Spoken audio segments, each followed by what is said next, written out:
शिकणार आहोत। त्या कवितेची कवी कोण आहेत रे? राजा भालेनी ही कविता लिहिली आहे। हे जे चित्र काढलेले आहे मी आणि त्या मुलांच्या हातामध्ये जे आहे हे बघा इकडे असं पाठीमागे असते कैलाई गोल वक्राकार आकृती सारखं असते बघा आहे का हे? त्याला म्हणायचं पडघम। काय म्हणायचं? पडघम। म्हणा पडघम। आणि हे पडघम आहे का? याला पडघम म्हणायचं का? नाही, हे पडघम नाही आहे, तर याला म्हणायचं टिमकी। आणि हे पण टिमकीच आहे, आपल्याकडे पडघम उपलब्ध नाही आहे म्हणून हे आणायला लावले मी। आणि हे पडघम, याला काय म्हणायचं? पडघम। आणि ही काय आहे बघा आणवाडी, याला म्हणायचं टिपरी। याला काय म्हणायचं? टिपरी। टिपरी वरती दाखवा सगळ्यांनी। हा, आणि वरती टिपरी पडली पडघम वरती टिपरी पडली हा, हे बघा कौलारावर पण थेंब टपोरे पडल्यावर आवाज कसा येतो?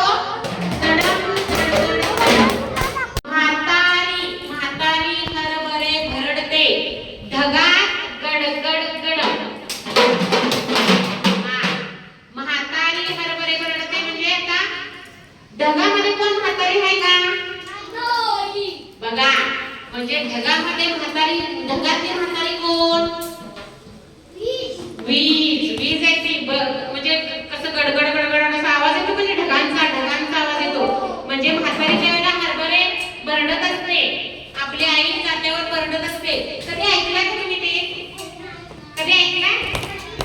बर, आता काय करा, लग्नामध्ये हळद वगैरे दळत नाहीत रे? हळद दळतात की नाही लग्नात? मग असं गड गड गड गड गड गड असा आवाज येते। मग म्हातारी जसा हरभरे भरडत असते त्यावेळेला जसा आवाज येतो ढगामध्ये गडगड गडम, कसा आवाज येतो? मग म्हातारी हरभरे भरडते ढगात गडगड हा, आणि थेंबासोबत वीज कोसळे कडम कडकड कडम। थेंबासोबत वीज कोसळे कडम। थेंबाभोवती जलात उठते। आता इथं तरंगाचा आवाज येतच नाही, मी तर वाजवायचंच नाही हा। थेंबासोबत वीज कोसळे, बघा थेंबाभोवती जलात उठती। जल म्हणजे काय? पाणी। आणि थेंबासोबत, थेंब ज्यावेळेला पाण्यात पडतात जलात उठती।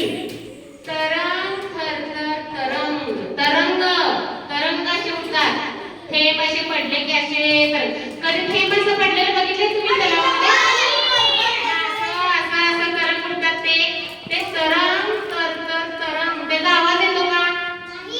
तरंगचा आपल्याला ते फक्त दिसतं, आपण अनुभवायचं असतं ते तरंग थरथर तरंग।